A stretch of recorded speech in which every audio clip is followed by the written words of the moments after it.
Whispers from Slaughterhouse Canyon. Chapter 1. Dust and Bone.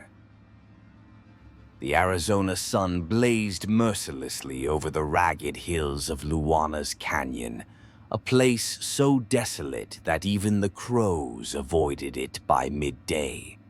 Once during the gold rush, a hopeful stream had trickled through its cracked basin, but now only dust remained, whispering secrets across the dry earth like forgotten prayers. In a crooked wooden shack that leaned against a blackened boulder, a woman named Mary lived with her 3 children. Her husband had gone west in search of gold, and for many weeks no word had come. At first, Mary waited at the mouth of the canyon, her eyes fixed on the road, her heart drumming with every gust of wind. But as days slipped into weeks and weeks into months, something within her began to change. Hunger has a voice. It speaks not in words, but in the creak of empty stomachs and the howl of hollow nights. Mary heard it. The children heard it. The canyon heard it too. Their days became a ritual of silence. A cup of thin water, a handful of brittle cornmeal, prayers to gods they no longer believed in. The children, Sarah, Luke, and little Annabelle, learned not to ask about their father. Mary stopped answering. Then came the day when the wind didn't blow, and the silence turned heavy like a wet blanket over the canyon. Mary sat on the porch, her sun-cracked hands folded in her lap, staring at the horizon where the sky burned red like rusted iron. That night she dreamed of blood, not crimson and slick, but dark and dry like the canyon earth. In her sleep, she heard her husband's voice calling from the rocks, begging, warning, screaming. She woke to find Annabelle staring at her with wide, glassy eyes. The child whispered that she had seen their father and that he was crying. Mary said nothing. She simply rocked her daughter gently back and forth, the way her own mother had once done when storms passed over their cabin in Tennessee.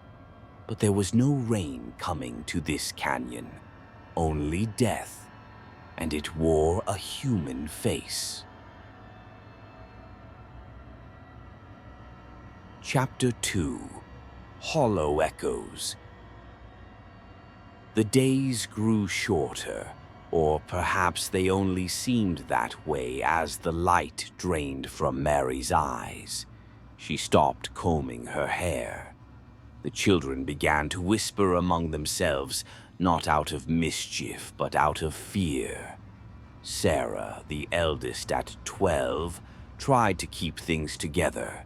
She swept the floor with a dry sagebrush branch, sang lullabies to Annabelle when Mary stared too long at the wall, and rationed the cornmeal as best she could. One night, the wind returned. It screamed down the canyon like something alive. The windows shook and the door thumped as if fists pounded it from outside. Mary sat up straight and shrieked that he had come, then fell silent. Luke peered through a cracked window. Nothing but shadows danced in the pale moonlight, but Mary remained rigid, her eyes locked on the cold fireplace. The next morning, the canyon was covered in ash. No one had seen a fire, yet the air smelled of burned flesh. Sarah found her mother in the backyard, kneeling in the dirt, digging a hole with her hands. Mary said she was planting him because he had come back wrong and needed to be sent back to the dirt. There was no body, no blood, just a shallow hole and Mary's raw, bleeding fingers. Sarah pulled her siblings inside and barred the door. That night, they huddled together, every creak outside a nightmare. The following days were worse. Mary didn't speak or eat.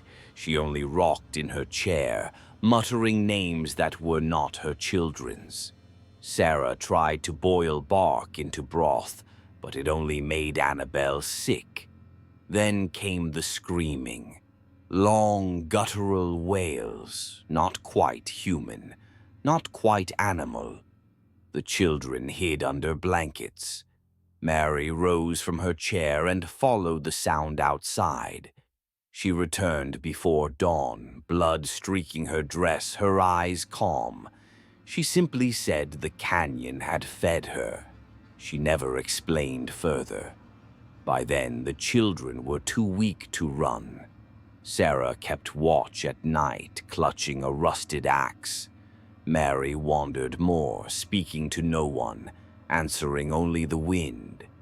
One night, the wind whispered back, telling her to bring them home. Sarah heard it too. She grabbed her siblings and ran into the canyon. But the canyon has no mercy. The ground shifted beneath them. Shadows moved. Annabelle cried out. Luke tripped and broke his ankle. Behind them, Mary called to them, saying the canyon loved them. They say she caught them, one by one, and the screaming returned for days. Chapter 3: What Remains Beneath. More than 100 years later, Luana's Canyon is not on most maps. Locals call it by another name, Slaughterhouse Canyon. Teenagers dare each other to visit at night. Most return with nervous laughter and shaky phone footage. Most. But every few years, someone vanishes. This time, it was a university student named Clara. She came with cameras, notebooks, and a project proposal titled American Ghostscapes, a folklore documentary. She was bright, brave, and perhaps a little too confident. The canyon hates confidence. Clara's car was found abandoned at the trailhead. Inside were uneaten snacks, a backpack full of lenses, and a voice recorder still blinking red. The last recording is 15 minutes long. Few dare to play it anymore, but someone did. It begins with wind, then footsteps. Clara mutters about camera angles, light, and a smell like iron and old meat. She laughs nervously. Then the wind dies. Something moves. She gasps and asks if someone is there. There is no reply. Only the sound of rocks shifting and dry branches cracking. Then, faintly, a child's voice calls for Mama. She whispers into the recorder that she sees 3 children burned with eyes like ash. A voice replies that she shouldn't have come. The next 10 minutes are screaming. The search party never found Clara, only her camera, cracked in 2. The final photo showed nothing but the inside of a canyon wall, etched with strange marks, like clawings or script. It spelled one word: home. Chapter 4: Beneath the Dust. Months passed. Clara's name became a whisper in the university halls, another ghost in the folklore department. But her roommate, Ellen, quiet, bookish, and full of guilt, couldn't let go. She didn't believe in ghosts, until she did. Ellen started her research. Library archives, newspaper clippings, whispered conversations with old men who spat on the ground rather than speak. One called the canyon a mouth that eats memory. Another simply turned away. She found an old photo from 1913. The shack, the canyon behind it, a woman with wild hair and children whose faces had been scratched out. Ellen knew she had to go. She didn't tell anyone. She packed Clara's notes, an old compass, and a recorder. At dusk, she stepped into the canyon. It was silent. Then the wind returned. Chapter 5: Voices in the Earth. Ellen walked deeper into the canyon, past rocks shaped like screaming mouths and trees that should not have survived. Her flashlight flickered despite fresh batteries. She reached the shack, still standing, weathered, broken, hollow. The air smelled sour. She pushed the door open. Inside were ashes, scratches on the walls, a child's shoe, and silence. She turned on the recorder and softly apologized to Clara. Then the wind stopped. She heard breathing, then laughter, high-pitched and unnatural. She turned and saw 3 shadows in the doorway. A voice, familiar yet broken, spoke that someone had come for her. Clara stepped forward, her eyes black, her face smeared with ash. She asked Ellen to help her forget.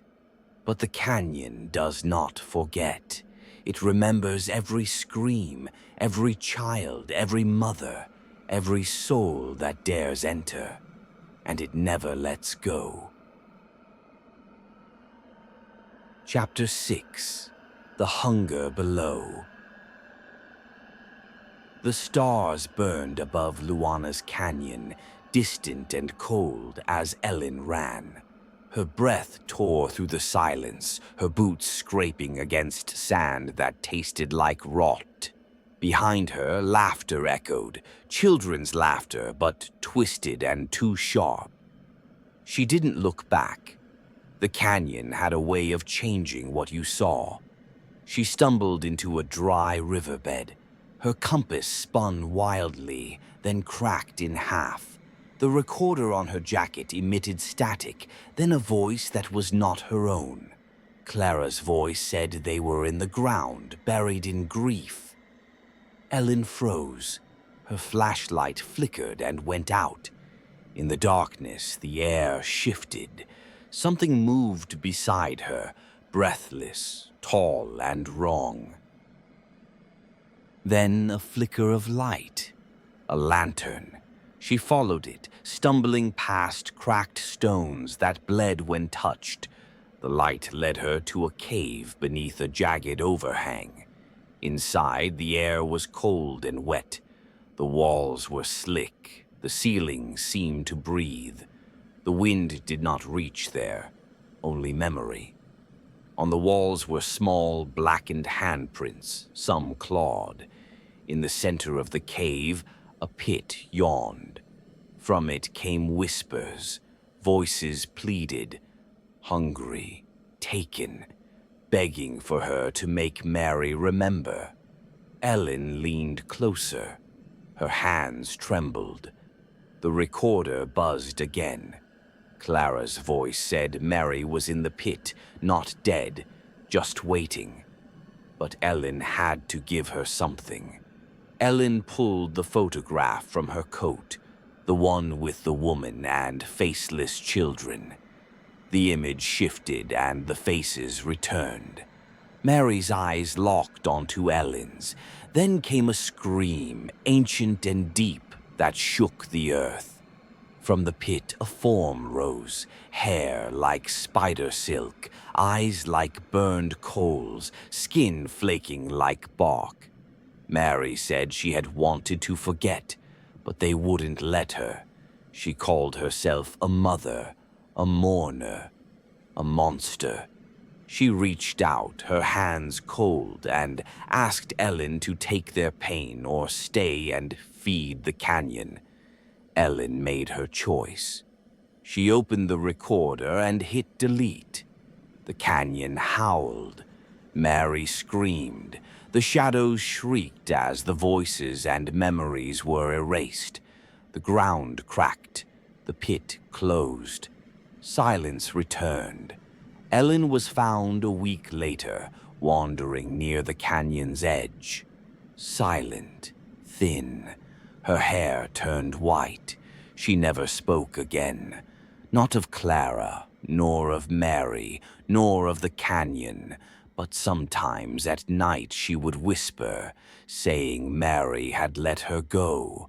Somewhere in the canyon something still waits, listening, remembering, because memory is a wound, and the canyon never forgets. Epilogue, Ash and Echoes. Years passed. The shack finally collapsed during a storm no one saw coming. Its walls caved inward, as if the canyon itself swallowed its secrets whole. A group of hikers discovered the ruins in late spring, their boots crunching over bones bleached white by decades of sun. Some bones were too small to belong to adults. No one speaks of Ellen now. She lives quietly by a lake, never returning to the desert. She paints, mostly shadows and flame. Clara's footage was lost, all but one frame. In it, a woman stands in the canyon, arms wide, as 3 children dance behind her. If you look closely, they are not smiling. Perhaps they never were. Still, thrill-seekers continue to come, drawn by myth and story. They bring cameras, lanterns, curiosity, and sometimes they bring something else, a name, a memory, a loss they wish to forget. The canyon is always listening,